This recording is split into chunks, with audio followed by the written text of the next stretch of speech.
Ukraine যুদ্ধ বন্ধ না করলে পুতিনের জন্য ভয়াবহ পরিণতির হুঁশিয়ারি দিয়েছেন মার্কিন প্রেসিডেন্ট ডোনাল্ড ট্রাম্প। রাশিয়ার প্রেসিডেন্ট ভ্লাদিমির পুতিন যদি ইউক্রেনের চলমান যুদ্ধ বন্ধে সম্মত না হন তবে তাকে অত্যন্ত গুরুতর পরিণতি ভোগ করতে হবে বলে হুঁশিয়ারি দিলেন মার্কিন প্রেসিডেন্ট ডোনাল্ড ট্রাম্প।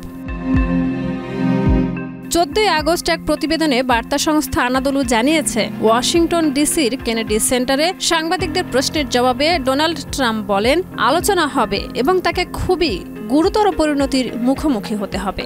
এর আগে ট্রাম্প ইউক্রেনের প্রেসিডেন্ট ভলোদিমির জেলেনস্কি এবং ইউরোপীয় নেতাদের সঙ্গে এক ভার্চুয়াল বৈঠক করেন, যেটিকে তিনি খুব ভালো বলে উল্লেখ করেন।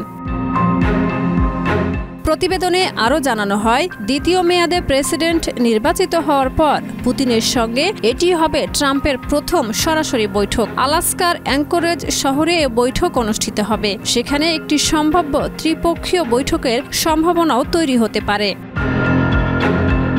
মার্কিন প্রেসিডেন্ট ডোনাল্ড ট্রাম্প বলেন, প্রথম বৈঠকে বোঝার চেষ্টা করব আমরা কোথায় আছি। যদি সেটি ইতিবাচক হয় তবে দ্রুতই দ্বিতীয় বৈঠক করতে চাই। যদি পুতিন ও জেলেনস্কি রাজি থাকেন তবে তিনি এটাও জানান, যদি প্রয়োজনীয় অগ্রগতি না হয় তবে দ্বিতীয় বৈঠক নাও হতে পারে। শাহিদা রুবি, মাই টিভি।